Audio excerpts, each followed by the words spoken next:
asleep last night and I was writing these last night, so it might not make sense, but let's give it a go. Okay, I am Liz, also known as Boo, also known as BuBakes, also known as the crazy mental health blog lady. And my business is decorating. I can take on anything from cupcakes to carved birthday cakes and multi-tier wedding cakes. I am a recommended supplier to Lee's Priory, and I'm about to feature in the next edition of Cake Decorating magazine.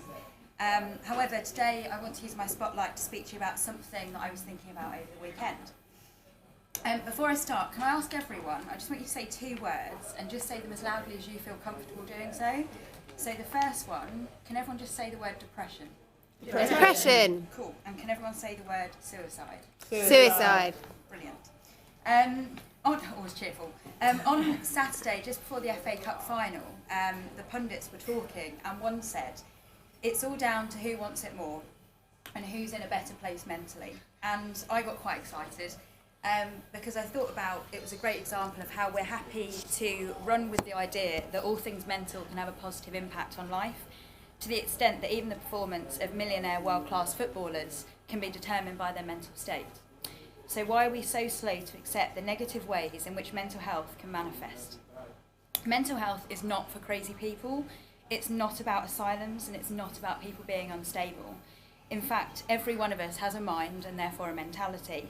In the same way that some of us are fitter physically than others, we're all on a spectrum of mental health. We all say it's in the mind, but when I think of the mind, I think about the brain. So what is it that makes the brain less of a real issue than another body part that isn't functioning properly? I'd love to say that I hope none of you ever has to deal with a mental health issue, either yourselves or through someone close to you. However, I'm sorry to say that the stats make that near impossible. So I guess it's more a case of what do you do when it happens, where do you go, and what do you say? To consider some of the stats, suicide is the most common cause of death for men aged 20 to 49 in England and Wales. Nearly 6% of adults aged 16 and over report having made a suicide attempt at one point in their life. So what does that actually mean? Okay, to put it in layman terms, if we imagine we've all got 300 friends each on Facebook, good old Facebook, 18 of those friends will attempt suicide at some point in their life. 75 of those friends will suffer a mental health challenge at some point in their life. If everyone just takes a second to think about everyone male that they know who's under the age of 50, and that includes husbands, boyfriends, friends, nephews and sons, if those men were not to see their 50th birthday, chances are it would be because of suicide. This is why I'm always banging on about mental health. These stats are terrifying, and the figures are far too high for us to keep brushing it under the carpet. One of the biggest issues with regards to mental health is the stigma associated with it. It drives people to hide their struggles, and it makes people ashamed to speak out about it. I feel so passionately about this stigma because it's such an unnecessary evil, and that's why I have my blog. I'm not ashamed to tell everyone I have depression.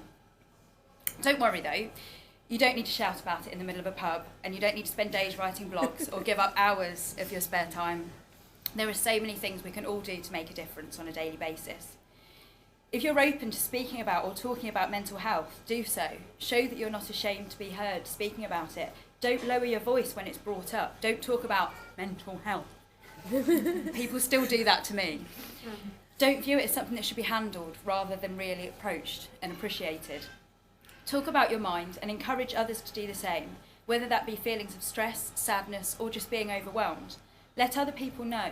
Just by speaking about it, you're giving permission to others to speak about their feelings, and they may really need to have that conversation. If you read something or hear something or see something that resonates with you, share it. Think of those 75 people on Facebook that are going to have struggles at some point in their lives. Get involved. There are numerous fundraisers and open days, and don't worry, it's not all sad people crying into cups of tea. In fact, they can be some of the most inspiring and happy people to spend time with. If you would like to do your bit, I am actually currently putting together a fundraising day myself. Under the umbrella of the amazing Depressed Cake Shop from LA, I'm taking over Chancellor Cricket Club for the day on the 7th of August to encourage others to think about mental health in a safe environment, and there will be lots of cake.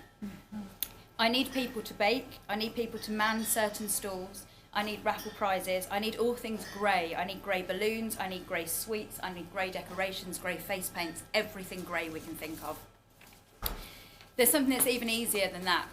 If you can't go to the event, just go to the event page on Facebook and click invite friends and then add your entire friends list to it.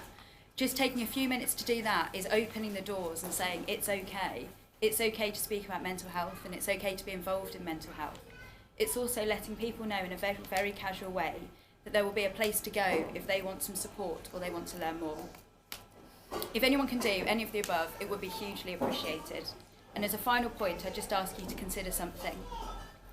If you've had a cracking headache for a few days running, you wouldn't think twice about getting an early night to try and avoid it turning into something more sinister. So next time you feel a little overwhelmed or stressed, please give yourself the same care and acknowledge it. Simple steps in everyday life can ensure that we all keep our health in tip-top condition.